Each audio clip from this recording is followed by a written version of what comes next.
The broadcast is now starting. All attendees are in listen-only mode.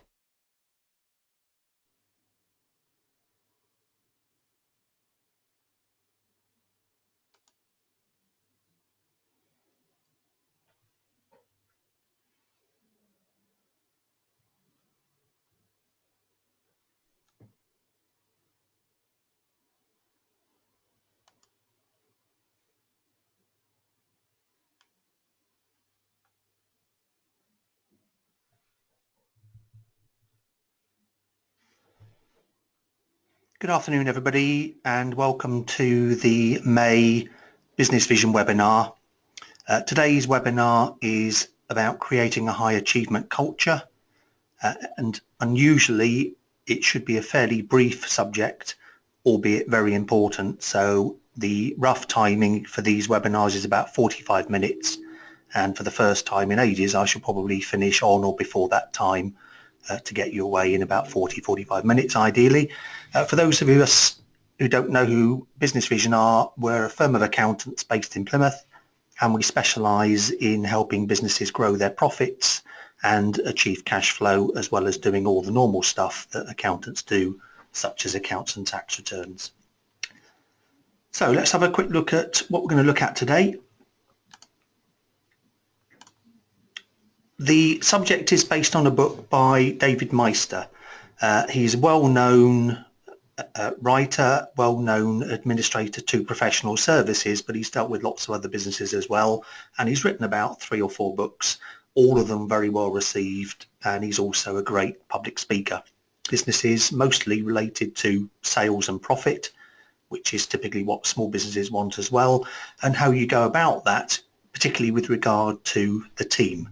So it's about how to energize the team and get them to assist the business in growing the profits. And the book did some very detailed research, which we're going to go through and illustrate to you, so you can see what conclusions came from it.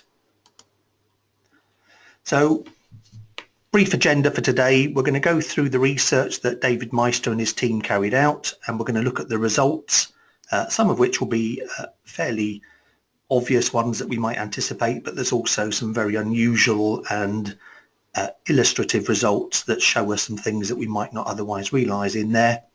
And then at the end we're going to go through some practical bits on how we actually get to do some of the things that David Maister talks about in order to achieve the profits and so on that we'd like in our businesses. And then we'll just wrap up with some brief conclusions and then let you go about your business. Okay, so let's look at the research that was carried out. This would be a little while ago, but there's nothing in the book or the research that isn't relevant today. If anything, it's probably more relevant to us and small businesses. So they surveyed about 139 offices in 29 firms over 15 countries. And there were about 15 different types of business within those surveys as well. So quite a broad ranging survey that was carried out, so that there would be a spectrum of relevance. So nothing there that would indicate that it doesn't apply to our businesses.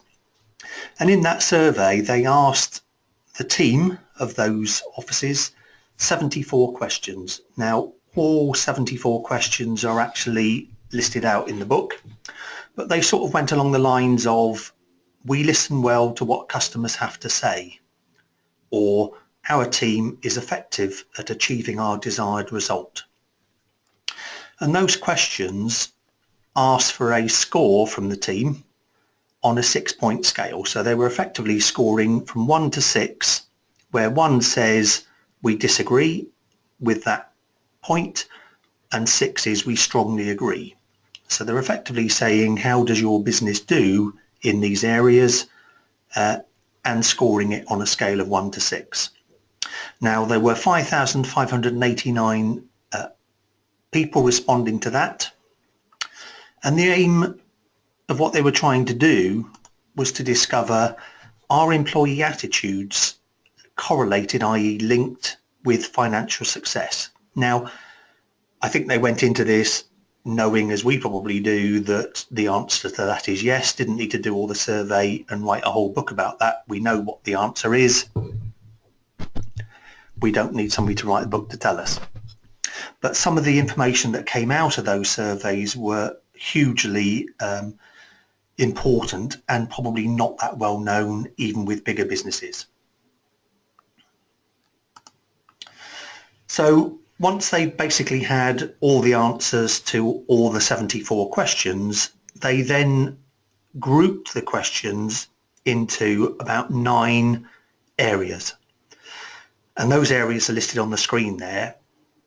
And they're listed in order of the average score from all the people who filled out the survey. So remember that the score is from 1 to 6, so it's out of 6. And the top average scores were to do with the quality and client relationship group. Now, most businesses, one would suspect, would have relatively high scores in those areas, and the survey proved that that was the case with an average score of 4.7. Other groups were things like empowerment, how are the team empowered to do what they need to do, and that had a high score of 4.7 as well, and other groups that were listed there. So average scores 4.7 to 3.5, so no really low scores and nothing above 5. And again, probably nothing particularly enlightening in that we wouldn't already be able to pick up from running our own businesses. But one thing that does stick out immediately, which might be surprising, is that the bits that are done well at the top compared to the ones that are done less well at the bottom of that table, the ones at the top tend to be externally focused. They're focusing on clients, they're focusing on outgoing stuff. The things that businesses weren't perceived to be doing too well were the internally focused stuff, the stuff that focused on the actual team and what was in it for them to some extent. So compensation, for example, was low. That's all inward focused. Training, inward focused. So businesses tended to do less well at the stuff that was looking in on their team as opposed to those areas where they were looking out at clients. And that's important, as we'll come on to see. So no great surprises apart from the fact that businesses tend to do better when they look outwards at their clients and customers, but they don't possibly do quite so well or spend as much time looking inward at the team. And the research will go on to prove how the two are linked.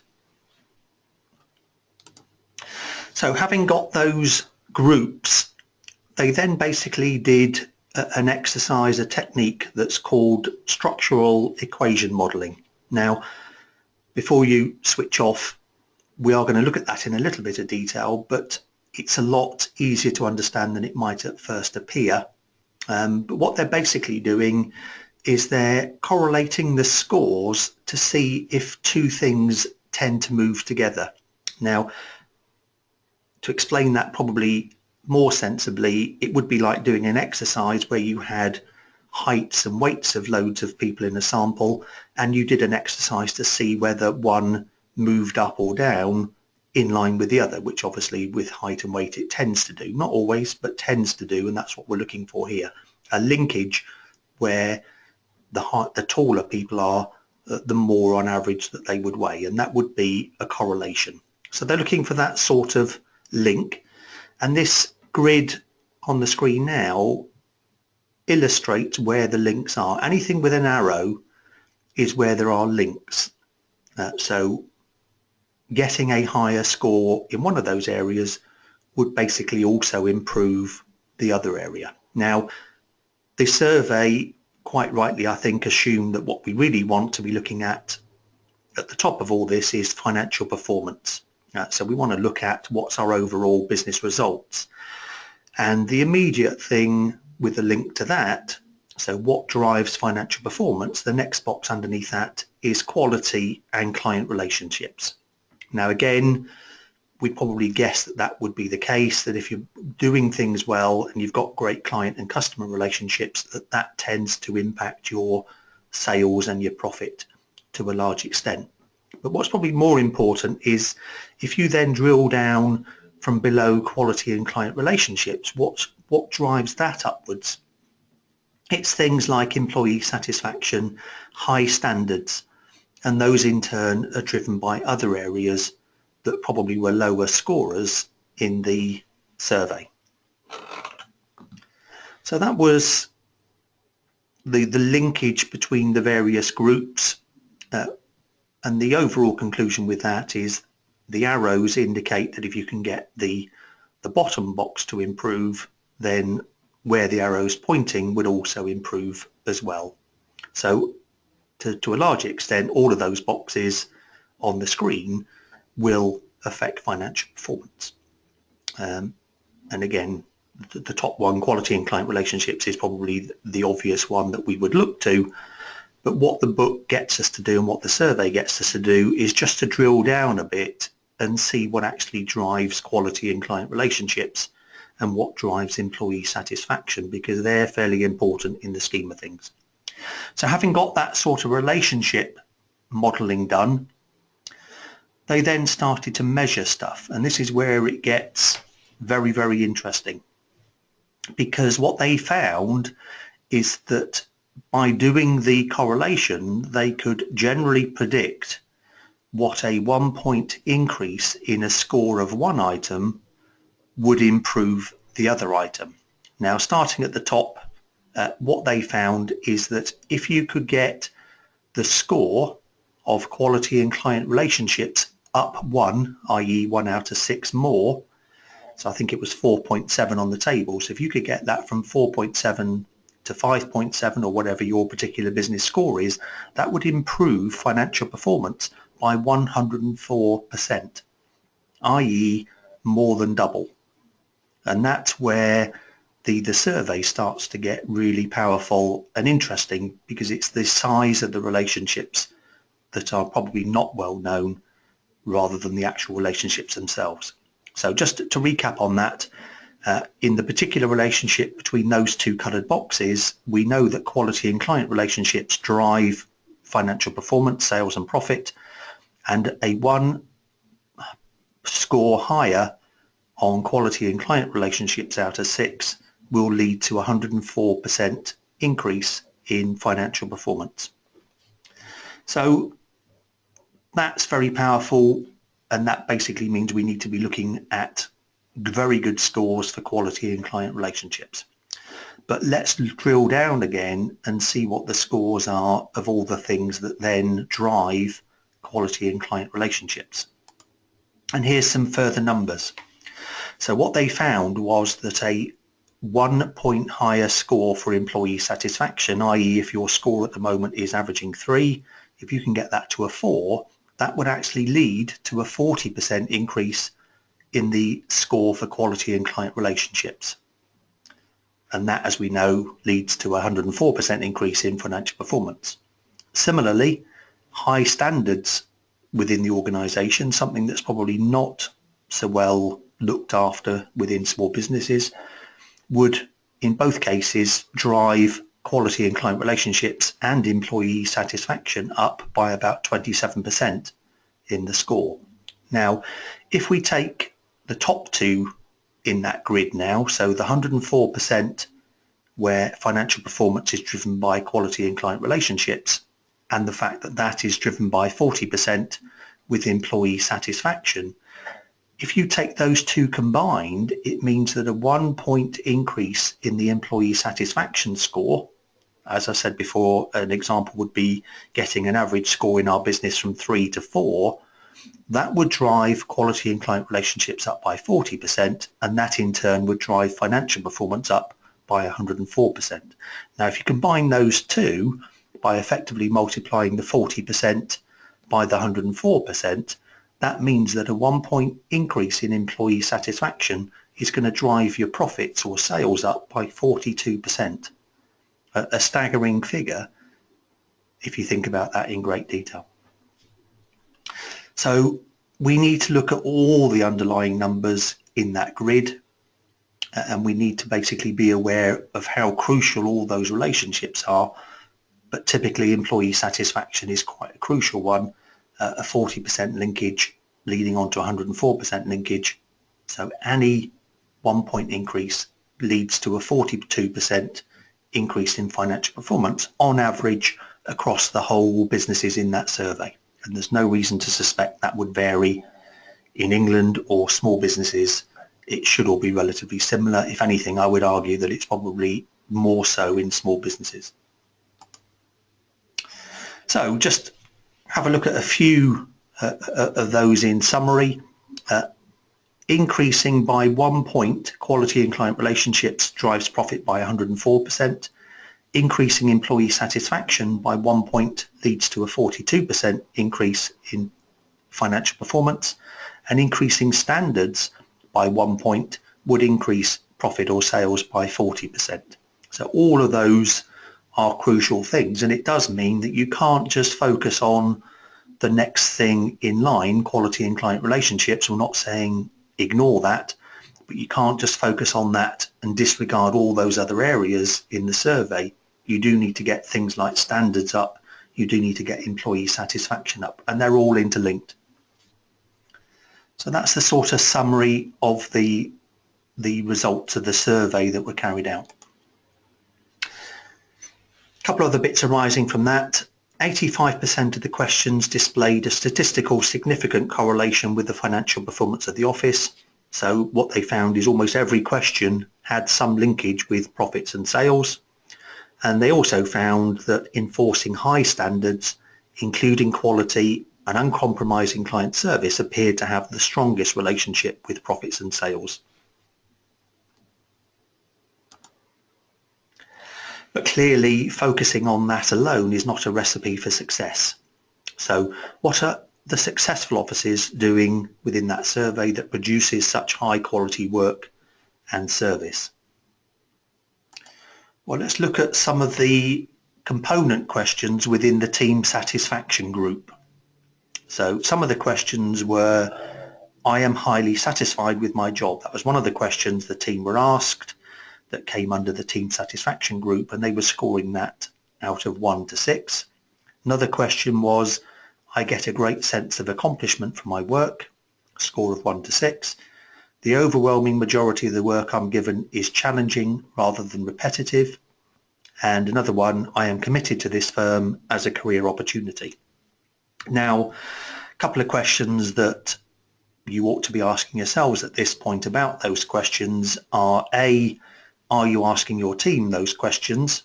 So they should form part of annual or 6-monthly assessments or team surveys, because they're obviously crucial questions. And if they're driving up the team satisfaction score, as the survey suggests, and that in turn is driving up sales and profits, then clearly we want to know what the answers are, and we want to know whether they're approaching 5 or 6 out of 6. The other question is, regardless of what score we get, what can we do to get good scores or better scores in those areas? Now, we'll come on to some ideas in a moment, but this is a quote from the book when it comes to teams that's quite important, which says, many businesses have nothing to sell except their people. And I would argue that even if you're actually a corner shop, that's still mostly true, in that it's all about relationships. Whether you're actually selling time at an hourly rate or not, I think that's still true. And it then goes on to say, surely it would be a matter of simple logic for such firms to excel at energizing their people. And I think small businesses tend to be very good at customer service. They tend to do the customer facing stuff quite well, not perfectly, but better than large businesses tend to do it. But they maybe aren't quite so good at energizing people in the organization. And the two, as we've already pointed out, are linked. So we've got to do both. So just to run through a few other areas, we'll just have a look at some ideas, and these are very brief ideas, some key ideas that we've come across, we've seen successful businesses doing, the businesses in the survey were doing to one extent or another, and they will give you some quick actions that you can take. So I think as we go through a dozen or so ideas, you ought to be taking notes and say, in the long run, we probably ought to be doing, I think, 50 to 100 things with our team, but let's start with these 10 and make sure we do this with our team on a regular basis consistently. It's no good just having a one-off exercise to keep the team happy. It needs to be done all the time. It needs to be part of our small business ethos of how we do things, not just how we do it with customers, but how we do it with the team.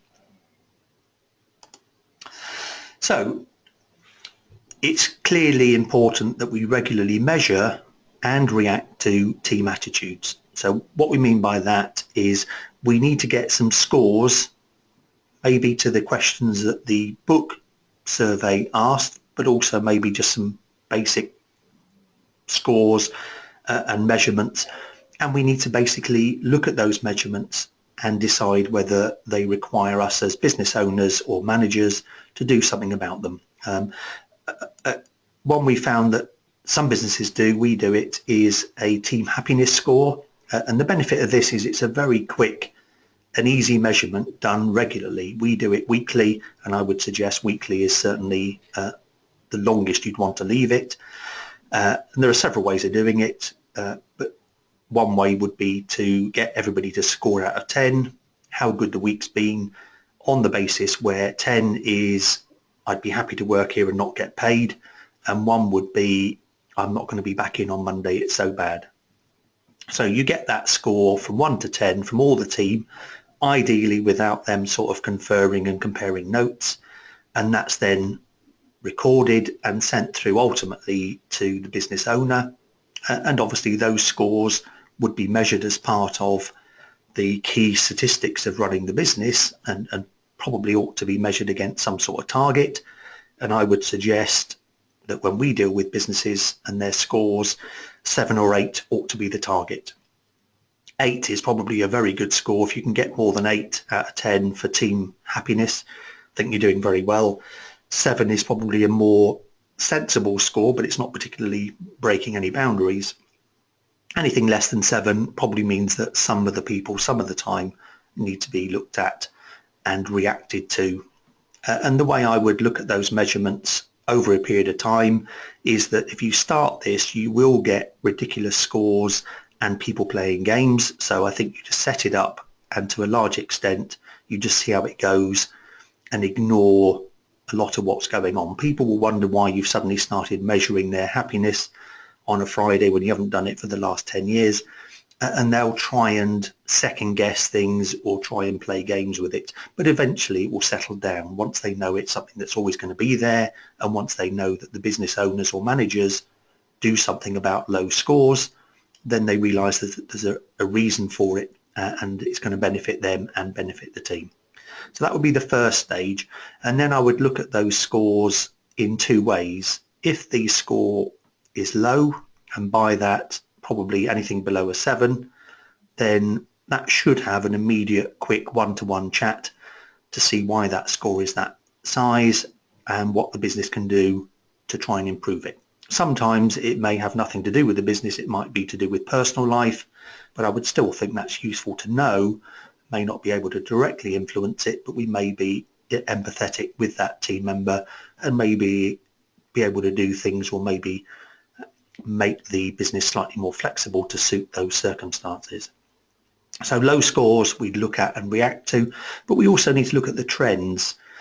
So even though somebody might be scoring 7, if for the past 10 weeks they've scored 9 and then it came down to 8 and now it's down to 7, I would suggest that that's meriting a one-to-one conversation as well, which is to say, well, you're still very happy, but not as happy as you were 10 weeks. In order to stop that becoming a major problem, let's have a look at it now and see why it's gradually fading down. So that's the first thing I would do. The second thing would be to allow the team to explain where they want to be. I think it's quite common when, or if, businesses do appraisals and team surveys and team questions, etc., that they tend to basically tell the team what the business is going to do and where it's going to be. So they look at the goals and the team mission, but they don't tend to spend quite as long asking where the team members want to be. So a question such as where would you like to be in 5 years is a good question, because you can then work out whether that fits in with your business and if possible you can try and make sure that you get that team member where they're trying to get to and explain what they need to do for you in order for you to get them there.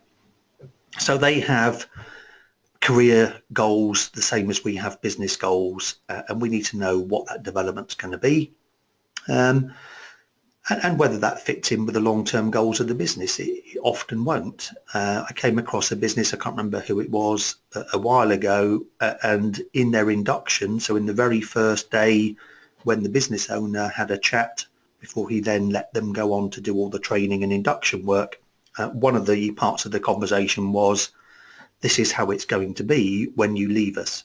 So they had a leaving us conversation, and that sort of went along the lines are, we would very much like people to be as happy here and fulfilling their goals so that they could stay for an exceptionally long time. But the reality is that's not always going to be the case. When you do leave, we'd like that to be on perfect terms, and we'd like that to be developing your career and your personal development in a great way, and we will support that fully. All we ask is that you keep informed as to what's going on and that we leave on good terms. And I think that's unusual, but certainly a good way of dealing with point 2 as an idea. You don't need to go necessarily quite that far if you don't feel comfortable. Third one is to ensure everyone's going to do 100%. Yes, the team need to get things out of the business to work their personal development, but it's a two-way street, and everyone in the organisation has to be doing 100% of what they're designed to be doing. The danger clearly is that if we've got 20 people doing 90-95% and one person doing 50%, that tends to basically drag everybody else down. It's quite rare where the 90%ers drag the 50%er up. It's usually the other way around. So we need to make sure everybody's on point with this, and that's another thing that would come from the measurements, is whether honest answers are saying that they are giving 100% and whether other people think they're giving 100%. One method to find that out would be to do a 360-degree survey where effectively everybody scores everybody else in the organisation, including the boss and the managers, and that tends to tell you how everybody sees everybody else. So people getting low scores, generally that would be true because everybody else feels that's the case, and that would identify the ones that aren't doing 100% of what needs to be happening. So I'd certainly look at that.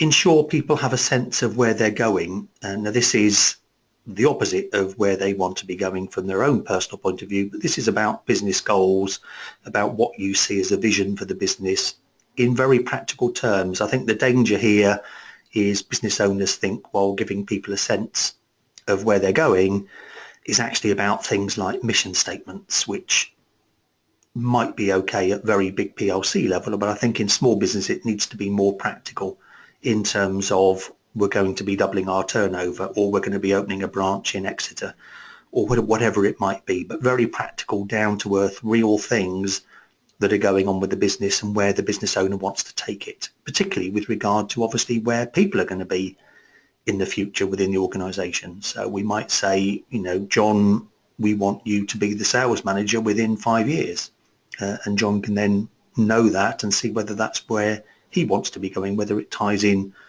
with his personal goals as well. And Jane, we want you to be the admin manager in 20 years, or we want you to be the finance director within 10 years. You know, let them know where the business is going and how they fit into that, in terms of practical business goals, not woolly mission statements. As a boss or manager, be willing to give up ownership of an idea to the team. So let them run with ideas. It doesn't have to be something that the business owner always does and sees through to the end. Yes, mistakes may get made, but they get made when the business owner does them as well. So there's no real reason, providing they're qualified to do what they're doing, that they can't run with it, maybe with guidance, but I say let them have ideas, let them run with ideas, and have forums and processes where those ideas can be thrown out. So there's 5 ideas there. We'll move on to a few others. I think it's quite important that the team celebrates success and teamwork, and that's again something particularly in England we don't do very well, is praising people and shouting from the rooftops about the things that we've done well. We tend to focus on the negative a lot more rather than looking at the things we've succeeded on. And when I speak to business owners, their reluctance is caused by almost being timid or feeling that we're actually becoming a little bit American in terms of bigging ourselves up. And I see no reason why we shouldn't do that in order to show the team and show customers, not just focus on the negatives, which drags them down. Different ways of doing that. In our own organisation, we have a Monday morning meeting. Some businesses call it a huddle, and we'll say what things went well last week. And we get everybody to throw ideas in on that, because some people may have seen things work very well and nobody else is aware of it. And that can be done and shared, especially if you do it on a Monday morning. That's going to get everybody upbeat, ready for the week, and illustrate that some of the things you do work very well and are very well received by customers and other people. It might just be one team member thanking another team member for helping them out. But whatever it is, it's got to be positive and it's got to celebrate success. I've seen some businesses go the whole hog and actually have a real bell in the middle of the room, maybe when they win a contract or win a sale, or get a 10 out of 10 for customer happiness, and somebody goes along and actually rings that live. So whatever it is, just make sure it's celebrated positively, not sort of hidden, around the back. Avoid telling people how to do things. As I say, I'm a great believer in systems, because they then make sure that the best way of things being done is the way that everybody does it.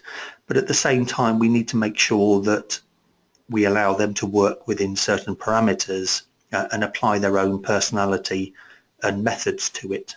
And there's a great point raised in a book called Gung Ho, which some of you may have read, where they basically liken a business to a football pitch and the business owner to the manager. And what the manager does is he doesn't go out and play all the roles on the pitch. What he does is he basically explains what the pitch is, what the rules of playing on that pitch are, what the boundaries of how you do things might be, so what's acceptable, what's not, and what the aims are at the end. So we're aiming obviously for a win, we might be aiming for a specific score, we might be aiming for a specific strategy, but within that framework we allow people to do what they need to do, and we measure it to make sure it is working, and they're aware of those measurements. So avoid just telling people how to do things specifically. Have disrespect for titles and hierarchy, especially in small businesses. Don't see a great need for that. Don't see that bosses need to be called boss. Certainly don't see that bosses need to have special car parks and things like that.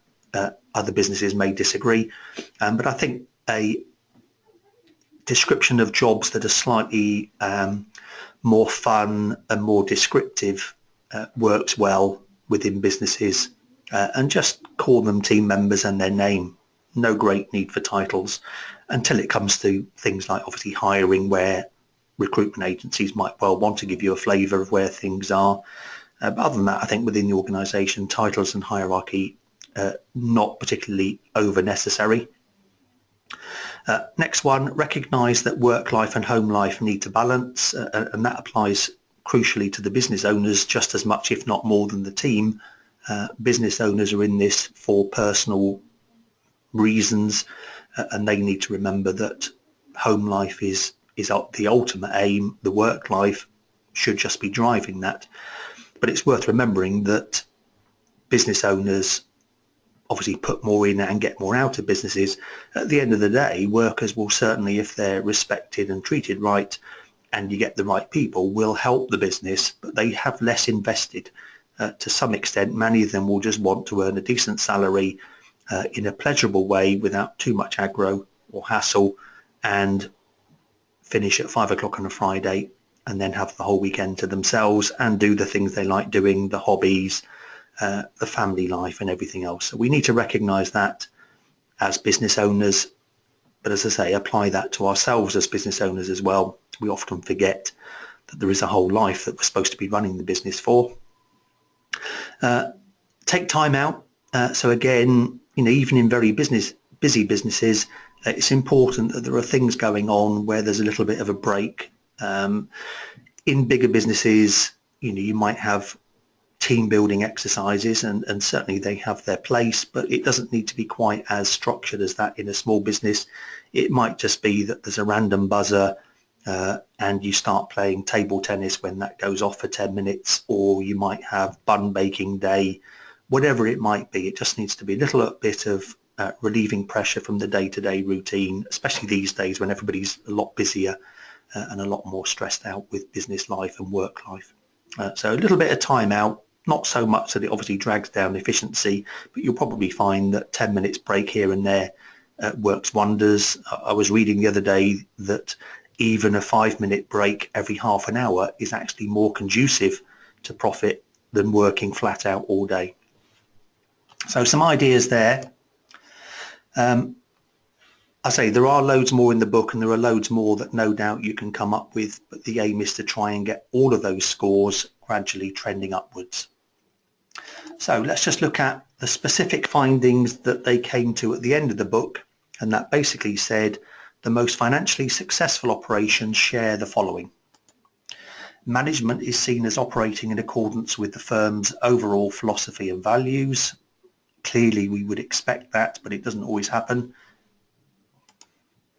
Management is trusted by those they manage.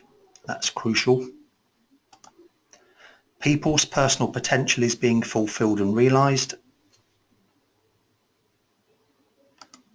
There's a high degree of loyalty and commitment. Compensation systems are equitably managed. Quite a difficult one, that one, especially in small businesses, to actually have some sort of bonus system or profit sharing system. Probably the easiest way to do it is to set some broad rules in place and then let the team decide what's fair, and so at least then they've designed it rather than the business owner.